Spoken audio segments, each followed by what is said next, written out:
What's up, my comic comrades? Last July, we brought you our list of the greatest superhero battles in comic history, but there were so many that we wanted to do a part 2, so that's what we're doing. In fact, we won't even be able to cover all of them in today's part 2, so this may be an ongoing series. Who knows? Let us know down in the comments if you'd like to see us continue to add to this list. Anyway, let's kick off part 2 of the greatest battles in comic book history with a banger. Well, they're all bangers, but this one is special in the sense that it's an official fight and crossover between a DC character and a Marvel character. I'm talking about Thor versus Superman, which went down in JLA Avengers issue 2. This was already one of the most debated battles in comics, so when the two officially faced off against each other, it was a big deal to see who Marvel and DC would make the winner. What's going on in this comic is the Justice League is being forced to fight for the Grand Master, and the Avengers are being forced to fight for Krona. Each team is fighting to save their respected universes, so initially being at odds with one another, the Justice League comes face to face with the Avengers, and automatically Superman and Thor come face to face, knowing they're the powerhouses of their respected universes. Thor, not trusting Superman, takes a swing with his hammer, saying,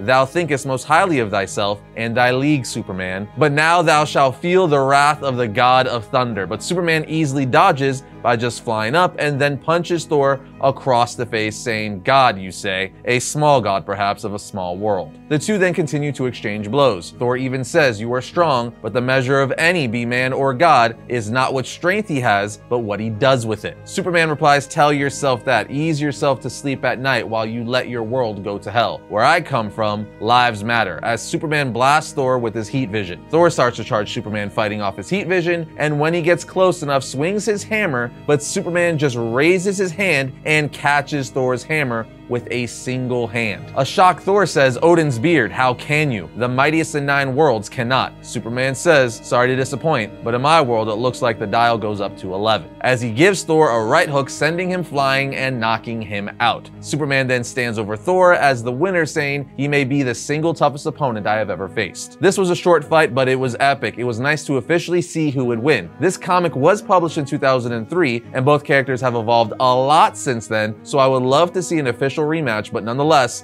Superman was the victor. But before we move on to our next battle, most of you know that we're all big collectors here on Team Variant. And today's sponsor, Big Bad Toy Store, knows a thing or two about that. In fact, they've asked if we could give you all a brief look at the toys and collectibles we have in studio. And while we don't have nearly enough time to show you everything, we can show you my personal collection in my office, so off we go. What's up, guys? So we're here in my studio office, and as you can see, I keep a lot of my favorite collectibles here to inspire me as I work through the day. I've been collecting since I was a little kid. Batman, the animated series got me into it, comic books, all that good stuff. I have a lot of favorite fandoms, so let's take a look at some of my favorite pieces. All right, first up, we have my bookcase of comics and graphic novels right here, my first love, but on top of them, we have Captain Rex and Ahsoka from season 7 of the Clone Wars, which is a perfect representation of them, and they're actually both from Big Bad Toy Store. Next, we have probably my favorite pieces in this entire room. This is my BVS or DC corner. In here, we have all my Hot Toys from BVS, multiple versions of Batman, Superman, and Wonder Woman. Absolutely love them. Then on top of these cases, we have a Black Series Mando helmet and a Black Series Boba Fett helmet,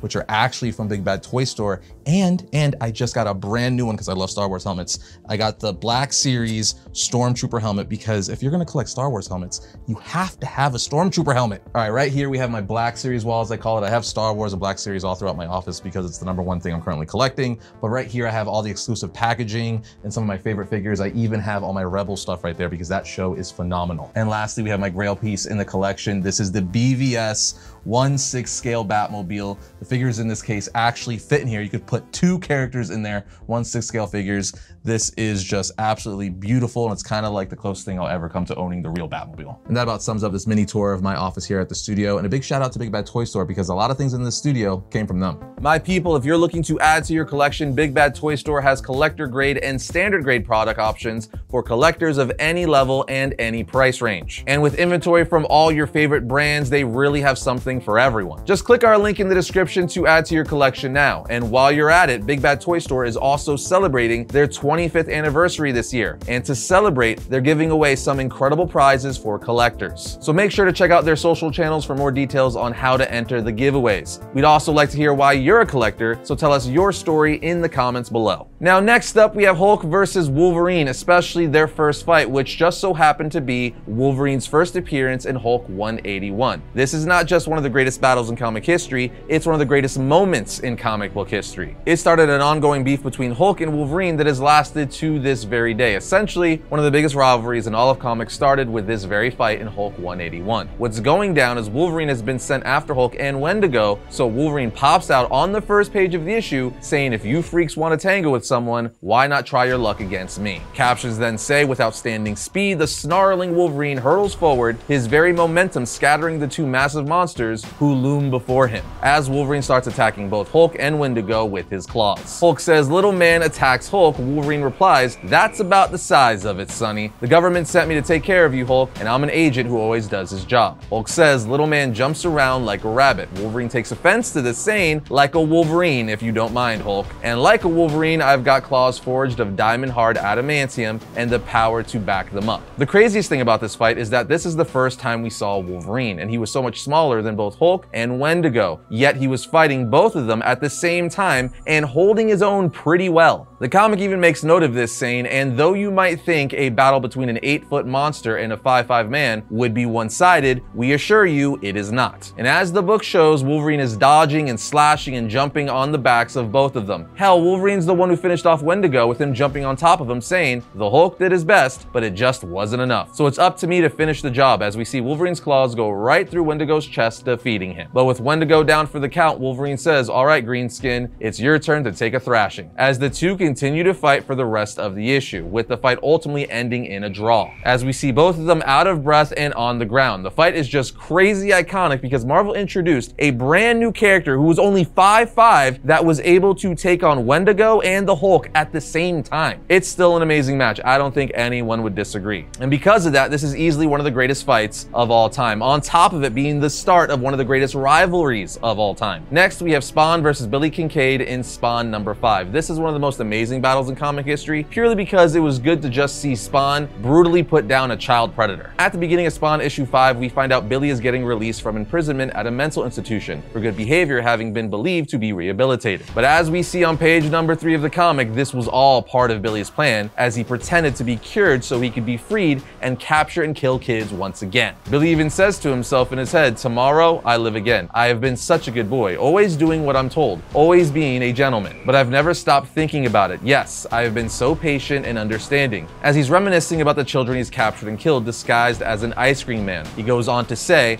but it was well worth the wait. I remember those good times. It was all so simple, so easy. The children do love their sweets. Terry, Stuart, Peter, David, Susie. I hate that I didn't get all their names, but I know the number. 27. Those were such fun times I will never forget. Not ever. Yeah, this is truly sadistic. So of course, once free, he goes right back to his old ways, pretending to be an ice cream man yet again under the name Mr. Chili. Disguised as an ice cream man, he's able to lure a 7-year-old little girl into his ice cream truck for a popsicle. He then takes her back to his place, and the unthinkable happens. We even see the sadistic man has chopped her fingers off and is now finger painting, as he says, with her literal fingers. Yeah, this issue is pretty disturbing, but don't worry, justice is served as Spawn eventually serves it violently. Spawn tracks him down, strips him naked before brutally torturing and killing him, chaining his dead carcass to Detective Sam's NYPD office ceiling, as we see him hanging there with a popsicle shoved in his mouth, having been stabbed with an ice cream scoop and a bunch of popsicle sticks, with a note on his chest saying, boy screamed and girl screamed, so I made him scream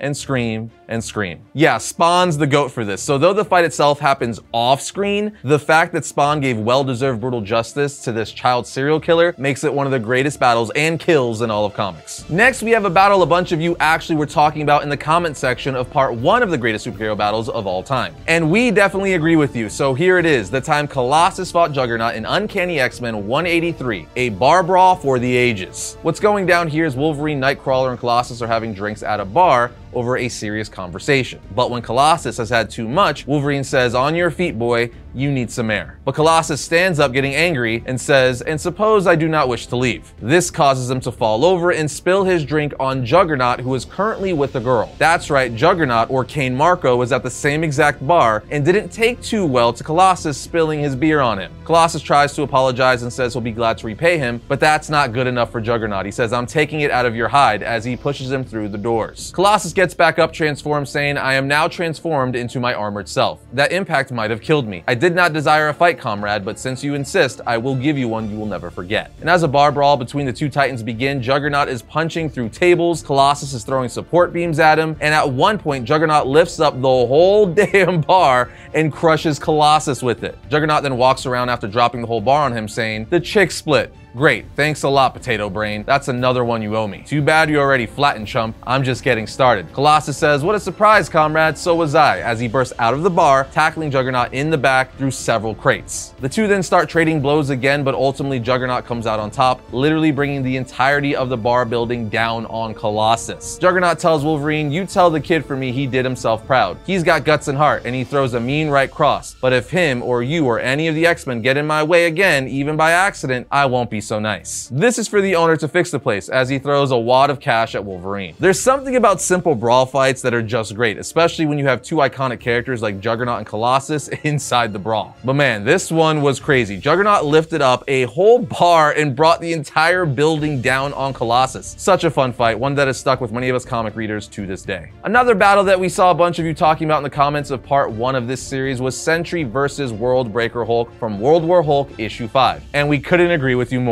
The fight is so amazing because you have two of Marvel's strongest characters going up against one another. Hulk at one of his strongest states, and Sentry, often called Marvel's Superman. What's going down in this issue is Sentry shows up to stop World War Hulk. Flying in, he says, "Hello, old friend," as he tackles Hulk through several skyscrapers. As Sentry stares at Hulk getting up out of the rubble, Hulk says, "You don't want this fight, Sentry." Sentry replies, "Yes, God help me, I do, because you're the only one I could hit like this," as he punches the Hulk through several more buildings. He then screams from the rubble, "Stark, Richards, all of you, never forget what happens next is on your heads," as he punches Sentry in the head, who is flying full charge into the Hulk and flies full charge into his fist. The shockwave from the impact destroys an entire building as Hulk continues to lay into Sentry like he's a punching bag, with Sentry taking the hit saying, "Good, just once more." At which point Sentry's eyes light up and he says, "That's it," as he releases an insane amount of energy that looks like lava all over the Hulk and New York, with even Hulk's followers worried for the Hulk. But this is World Breaker Hulk, so he gets up. Sentry greets Hulk yet again, saying, "Bruce, you have to tell me something. Does it always feel this good when you finally let go?" as he starts laying into the Hulk. Sentry tells Hulk, "All these years I tried to calm you down, and now at the end of it all, it's me who can't seem to stop. Goodbye, old friend," as the two keep hitting each other with an insane amount of power and energy. It's literally shaking the world in the end. The two deliver simultaneous blows to one another, so powerful it turns everything yellow and orange with energy, shaking the world yet again, and when the smoke clears,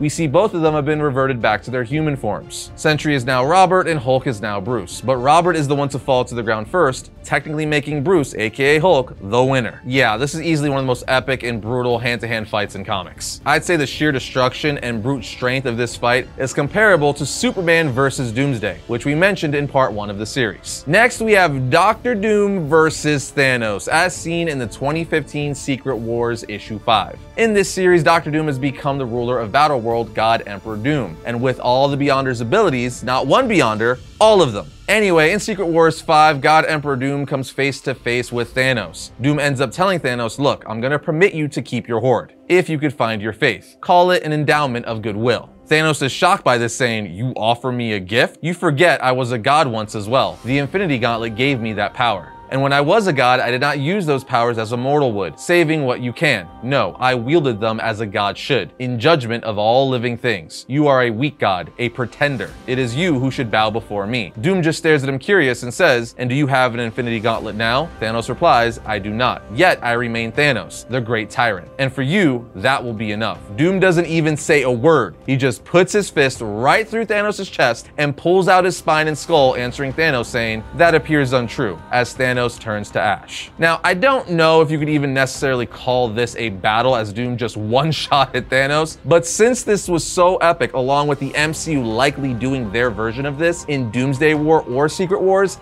it had to be mentioned. That's right, as we all know, Robert Downey Jr. will return to the MCU to play his version of Dr. Doom, so with Dr. Doom confirmed for the MCU, and us getting Doomsday War and Secret Wars, a lot of us are hoping that we get to see Doom do this exact thing to an alternate version of Thanos to demonstrate just how powerful Doom can be. But adding to the possibility of this is the new rumor that Josh Brolin will return as Thanos in the MCU as King Thanos, an alternate version of the character. But as for God Emperor Doom, I'll tell you one thing, if the MCU decides to give us this version of Doom, game over. That's a Doctor Doom that literally does whatever he wants, when he wants, however he wants. You thought the ending of Infinity War was crazy? If they give us God Emperor Doom, that's gonna make all the heroes turning to ash look like puppies playing with kittens. But the final battle we're gonna talk about today is one of my favorites, and that is the final battle between Venom and Null in King in Black issue 5. We actually covered King in Black in its entirety and have a playlist for King in Black right here on the channel, which you can check out right here. As for the final confrontation between Venom and Null in issue 5 of King in Black, as the Avengers are assembling and charging Null, a voice yells out, "I appreciate the assist, fellas, but we'll take it from here." At this point, Venom, now the new host for Captain Universe, arrives. That's right, Venom was imbued with the Enigma Force, aka becoming Captain Universe and or the God of Light, meaning his power is essentially limitless now,